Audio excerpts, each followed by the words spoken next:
So once again, good morning to all of you. Now let us look at our paper. So we do have both CA final and CMA final students sitting on the classes.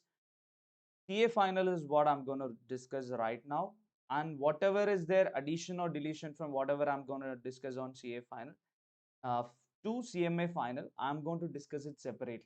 So what I'm trying to tell you is that I'm not going to do only CA final, but this will be properly. I'll do whatever is left out or whatever is to be added or deleted for CMA final, separate additional session. Like there are few areas, like say for example, exempted goods is not applicable for CA final, but then exempted goods are applicable for CMA final to some extent.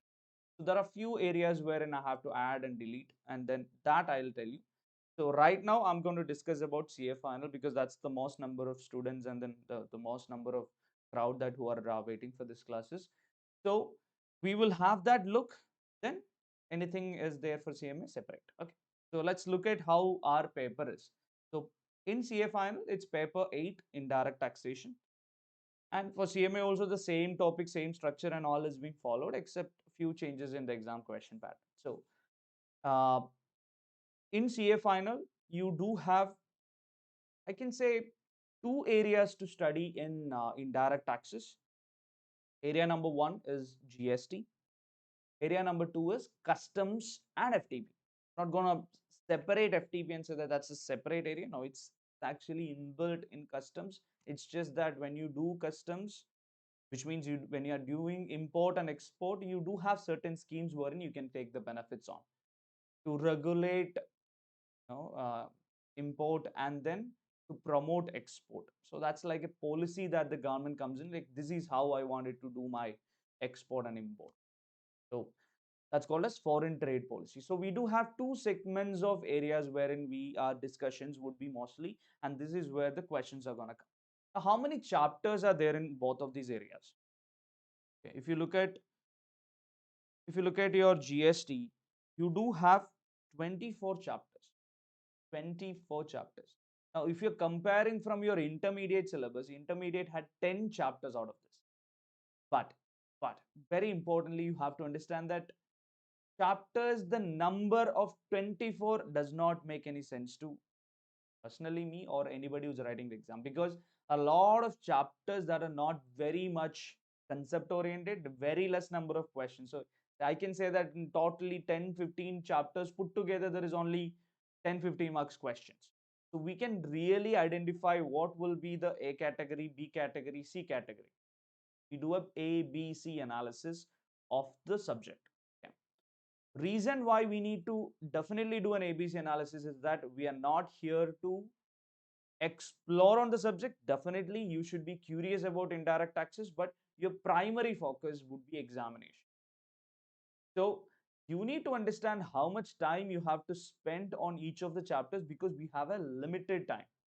You're not planning to write examination after 5 years, right? If you're writing after 5 years, you'll have a lot more amendments to learn. So since your examination is coming in this year and you do have limited time, you need to understand what are the areas that I should focus more, where more number of questions would come. So that will be called as A category, very, very important. Then there is B category chapters, which are important. Like A category chapters, every examination there are questions being asked. B category chapters, we do have questions occasionally, like every two exam once there is a question on that. Okay. Or if they ask the questions, it's like it's not very high in marks. And you have C category questions every 3 exams or 4 exams once there is a question that's coming from one of these chapters. So we need to categorize them and approach. When I'm teaching you the whole subject as an introduction, I cannot go from directly, okay, this is the most important chapters. But for you to understand that most important chapter, you might have to understand a lot of least important chapters in terms of getting the basics. But then they're not examination area. So as and when we go through, we will also try to understand what is an examination area, what is not an examination area. All right. So that is with ABC analysis, which we are going to do an ABC analysis. Right now, I'll tell you something. Then I'll give you an ABC analysis at the end of GST. I'll tell you, see, this is what you have gone through in GST. But now let me tell you, this is the ABC analysis. Let's start from this when you start revising. All right. Then you do have, you know, you do have 24 chapters in GST, and you do have customs and FTP. But customs and FTP got a revamp. 2 years back, they went and said, see, I don't want you to learn all the areas in customs. Not fair. Because I do have less number of marks allocated for it. So I'll keep the important areas for customs for you to learn. So they have picked up 8 chapters, and they have removed all the assessment procedures from customs, but all the assessment procedure that you are learning will be learned from GST. So you have 8 chapters in customs, and you do have, you can say there is one chapter, the entire FTP is a policy that you have to look at.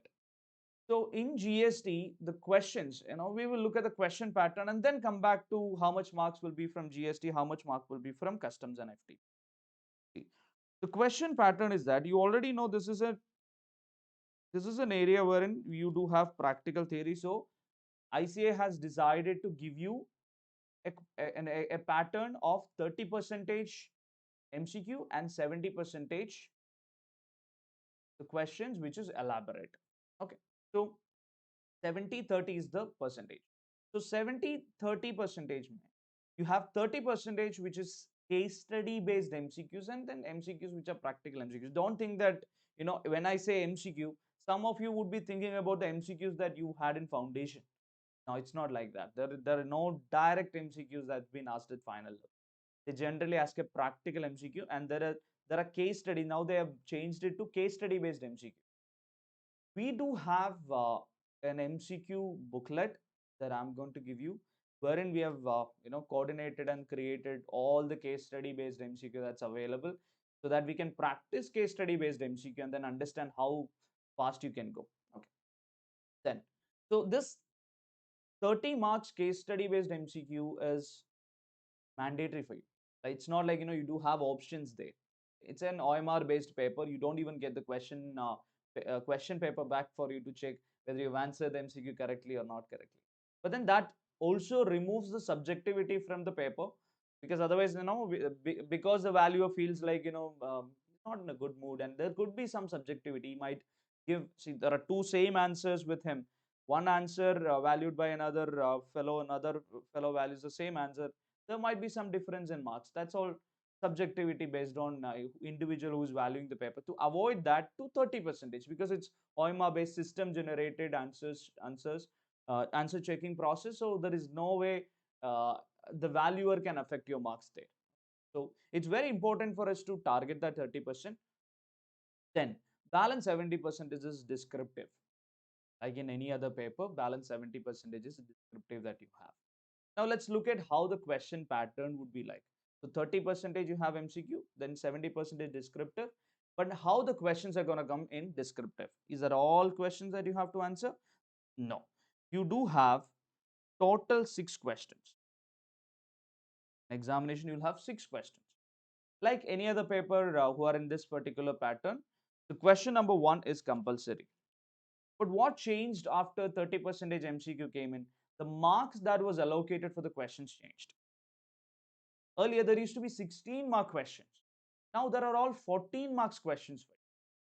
So 14 marks question number 1 is generally compulsory. It's a compulsory question, which means if you leave this question, you will not be getting marks on that. Even if you attempt, see, out of 6 questions, they're asking you to attempt 5 questions. But then 1 question is mandatory, so you get the option of 4 questions out of 5 questions rest. Okay, so if you don't answer this, you will not get the benefit of option. So you have to definitely go to compulsory questions. But it's not necessary that you have to go to compulsory question at first. Many people think that compulsory question means I have to answer first. No, you can even answer it later, because compulsory questions are generally elaborate. So that's 1 question for 14 marks. That kind of a question comes on compulsory generally. Then you have question 2 to 5, which is also 14 mark questions, but that will be generally in the order of 9 mark question plus 5 mark question. So in question number 2, 2A will be 9 mark, 2B will be 5 marks, or it can be 5 mark, 4 marks, and 5 marks. So 3 questions of 5, 4, 5 each. That is the next combination that they're trying in your examination. So again, 14 marks each. Question number 2 to 5. Question number 6. Now, what's the important thing that you have to note here? Now, considering that they're splitting the questions between 5 mark, 4 mark, 5 mark, you considerably will have more number of questions and less marks availed for it. But then the elaboration that you have to do in a larger question, the focus that you require, that can be reduced. So you don't have that problem of multiple 14 mark question coming in, which is very big, wherein you have to apply a lot of mind. So even if you make one mistake in one question, the other questions you will be still be able to score some marks on that, one set of questions. Now, question number 6, let us look at. What's different from question number 6 compared to other questions? So in question number 6, you can see that in part A you get 2 4-mark question and they ask you to choose again. They'll say you will have 2 4-mark questions, write only one. So they'll say or this question or this question, answer only one of them. So you get an option there. So which means that you do have two options available. Out of comparing these two, from question 2 to 6, 5 questions, you need to appear only 4 questions. In appearing that particular 4 question, in the last question, if you're appearing, you will get again to choose between one of these 4 marks. So how many marks questions will be available in the examination? If you look at, for 70 marks area, you do have 88 mark questions available. How much? 88 mark questions. So 88 mark questions plus 30 marks questions. So you totally have about 118 to 120 marks questions available. So 120 marks questions are available for you, and you will have to write from that for 100 marks. So that's how your paper is being set. So which means that you, even though you have GST and customs, there is a percentage that is being allocated as a weightage. When you really go deep and then look at it, you will understand that. So you have something like that. You still have to choose between these. So which means that you can have little extra number of questions attempted in GST if you choose the GST more, and you leave the customs part in the. So they'll not give all customs in one question. They'll put it as sub question in one another, so that they people don't skip the whole subject altogether. Now what people used to do, you do have customs and FTP generally ask for 25 to 30 marks, and 85 to 90 marks is GS. This is the split in which they generally ask questions. Now what people do is that this fellow FTP, people don't study it. 80 pages, man. Look at the textbook and all that. It's a long number of reading for you. People don't study FTP. Just leave. They say, marks, no, I'll leave it. And what they do, they generally choose it in option, that question. So generally that last question is where that FTP used to come, and they leave it, and I'll leave it. No problem. I don't want FTP. I have other options available. I attempted for 100. Now what they are now doing is that to avoid people skipping it, now where they're including it in MCQ. That's a challenge that you have. They can even include in compulsory some of these papers wherein you actually, if you skip it completely. So what we are planning to do is that for FTP,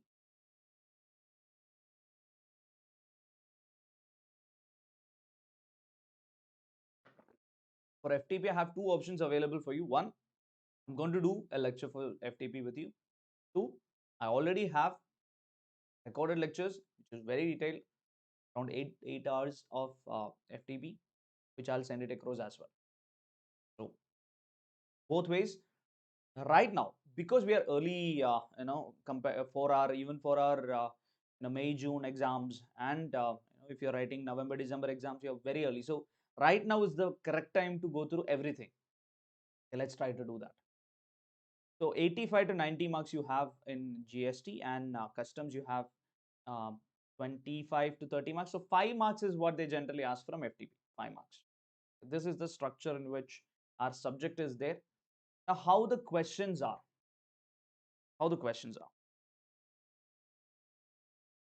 You generally have in In your question pattern, we already know certain things.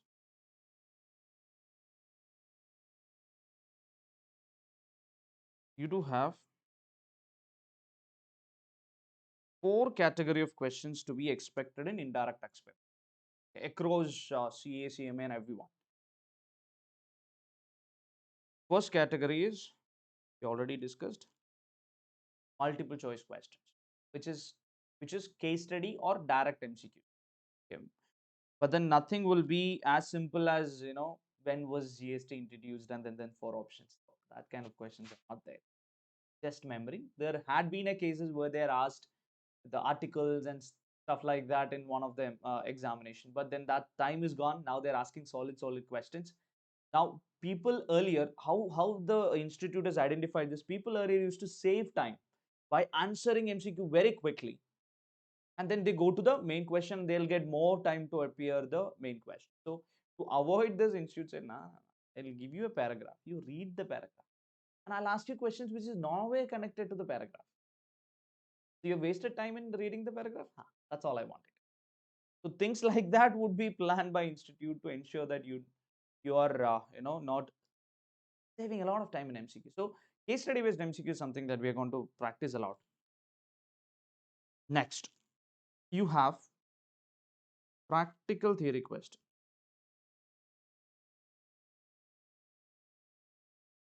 And sometimes they ask direct theory questions also. Not like they'd never ask it. They ask direct theory question in that I told you about, there are this option A in question number 6. There are two questions that they'll give. That generally tends to be not a practical theory question. So what's a practical theory question? What's a direct theory question? If you have never been to my inter classes and all that, then I'll explain you what is the classification. Because even when you look at the question bank, you will get a little confused about it. So basically, there are two type of questions. Say, what are the functions of GST Council? What type of question is this? This is the direct theory question. Now, they say that Mr. Gopalakrishnan, who's an industry expert, is commenting that GST Council can change the law and make amendments to the GST Act. Comment. This is a practical theory question. You have a scenario to address. So the method in which you answer practical theory question and direct theory questions are different. So when you practice, you're going to practice a lot of questions. So when you practice, you will be getting the feel of how you answer a practical theory, how you answer a direct theory. So this is the difference. You do have practical theory question, you do have direct theory questions available. Then you have date-based questions.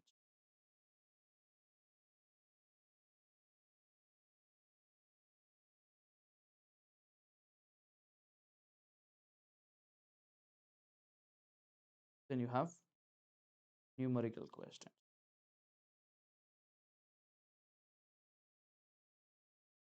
So you do have date-based questions, you have numerical questions. So date-based questions generally are from chapters like time of supply, and you do have chapters like assessment.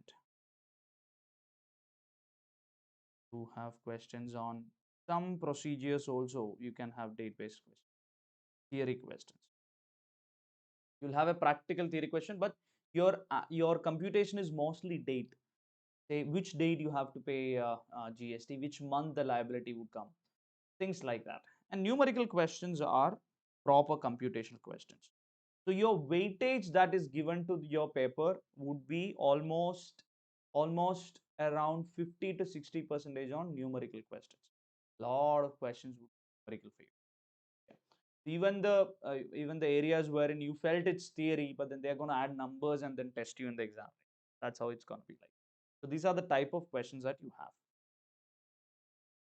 Now let's reassess our paper. What is in store for you?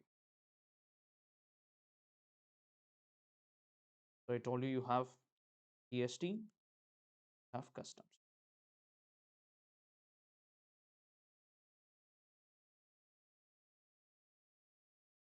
Your GST 24 chapters can be classified into three areas.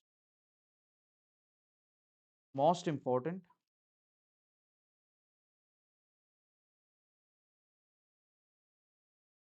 important, less important.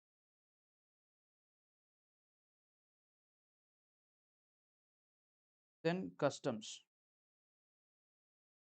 Customs, it's very easy to address the important ones.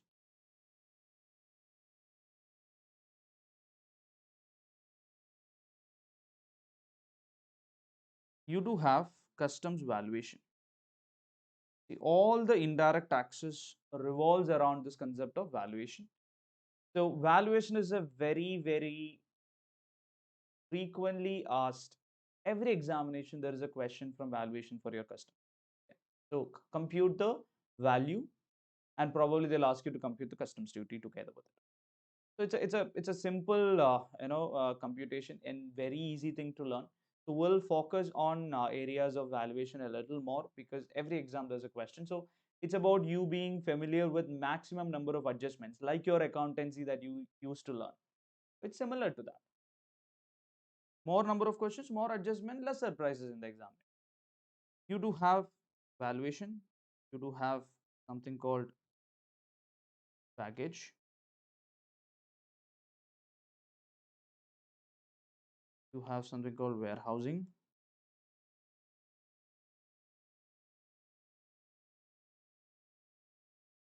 You do have refunds. Now, only these many areas are there wherein you will have to spend a lot of time. That's it. Okay, valuation, baggage, warehousing, refunds. And there is this import export procedures also that I'm including it in valuation. Okay, which means like there are questions wherein they'll ask you to compute few dates. That's also, let's make it as part of valuation because end of the day, all that is part of computing value. So these are the areas that you have. You do have other chapters as well available, the basics chapter, classification, but then there are less number of questions on.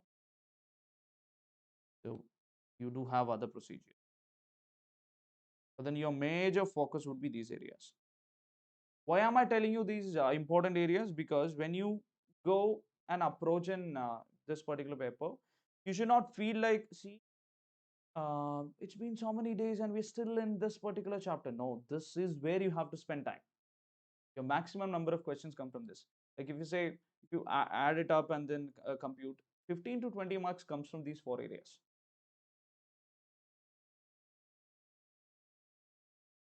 Now, in GST, let's look at what are the areas. Of course, the first one again here also would be valuation. A lot of questions come from valuation.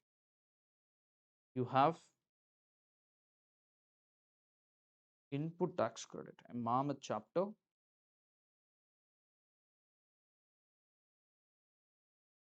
Very, very, very important chapter, and you have so much to learn in this particular chapter. So valuation and input tax credit clubbed together, you can have 20 to 30 marks questions there itself. You have something called time of supply and place of supply. You do have questions from that. You have an area called exemption.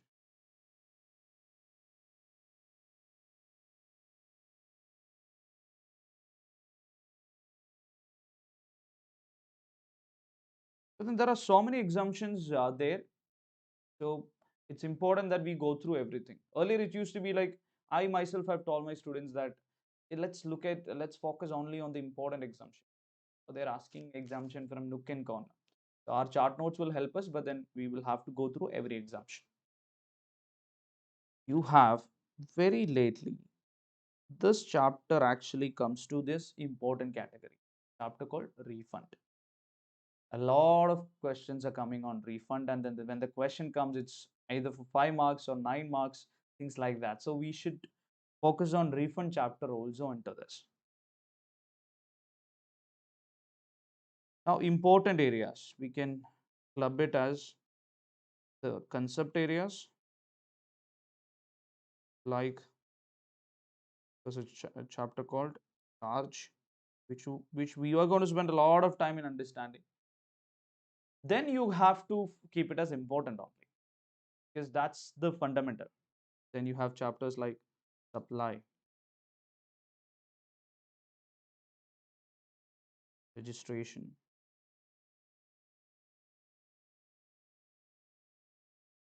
invoice, payment, returns,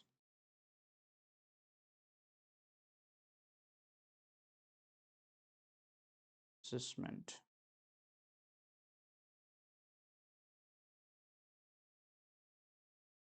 offenses and penalties.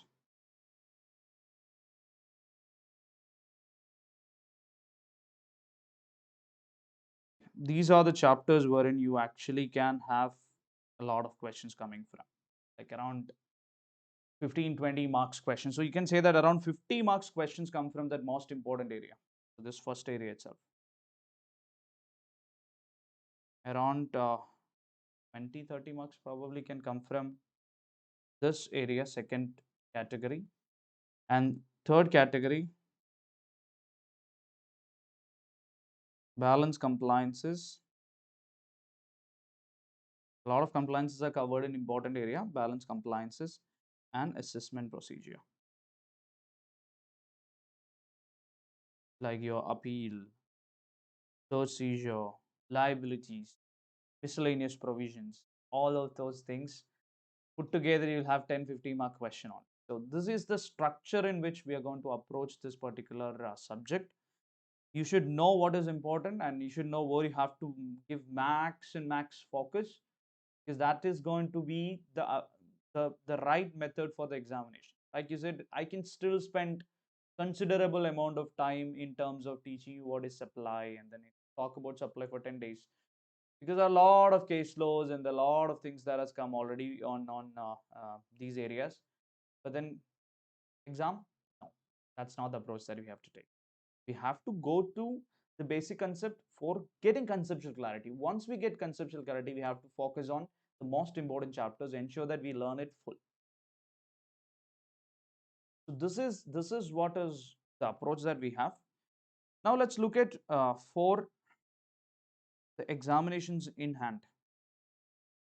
your May or June 2022 exams.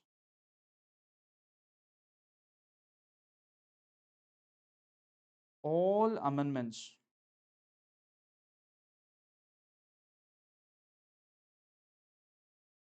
till 31st October 2021 are applicable.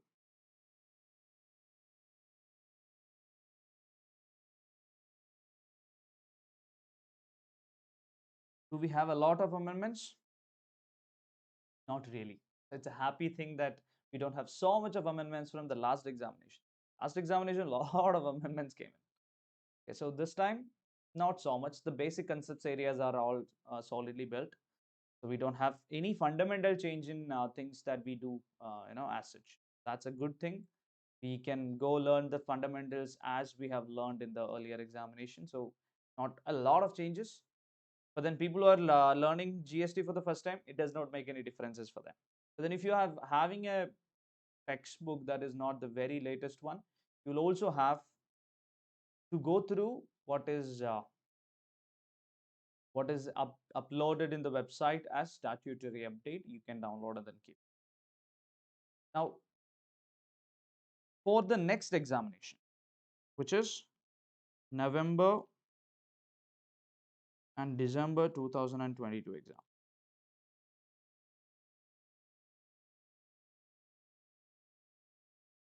Question is this: do we have a budget that has come, right? So for this, which Finance Act is applicable for May and June examination? Finance Act 2021 only.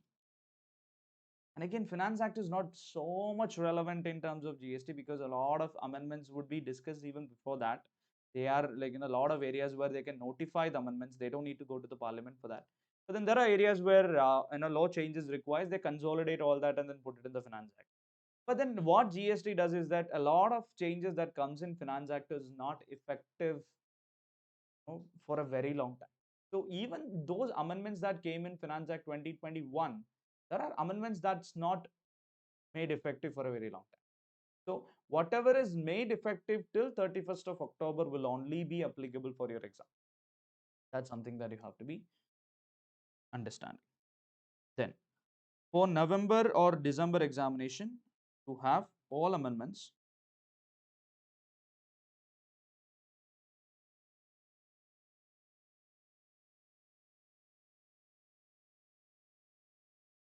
till 30th April 2022 are applicable there.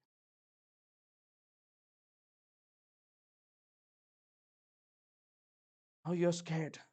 Which Finance Act will be applicable? Still, it will be Finance Act 2021. Finance Act 2022 only if effected before, which is very unlikely. Don't generally affect till June. So I have not made effect the Finance Act 2022, which means the latest budget that came in. So you don't have to worry about the latest budget and the changes. But then is there a lot of changes again? Not a lot. But then you will also ask me a question, sir. 30th April 2022 is not yet over. As we discussed, it's still not over. What if changes happens after our sessions and all that? Don't worry. There's an amendment session that we will be giving you, wherein if any changes comes in, that will be discussed. But then, sure short, I know already what changes has come. There's no fundamental changes on any areas except ITC. There are few changes that's been proposed. But that also is like one number changed, then everything gets sorted. And a lot of things have been power given to the government, wherein government has not notified anything. So I'm not saying there is no changes, but there are few changes. There are few changes that will be that can be tested in the exam also. But then those things will be addressed to you separately. So those who are taking that, taking that extra time for their examination and attending this, very good decision. Will ensure that you are prepared till your November examination. You don't need to worry about it at all. But then learn everything. Don't think that whatever I'm teaching will get amended. No, nothing will get amended. All that I'm teaching, I'll tell you if there is an amendment that's for November also specifically. Otherwise, we are solid to go ahead and then appear for this particular batch. Yeah. So this is what I wanted to tell you as an heads up for your examination.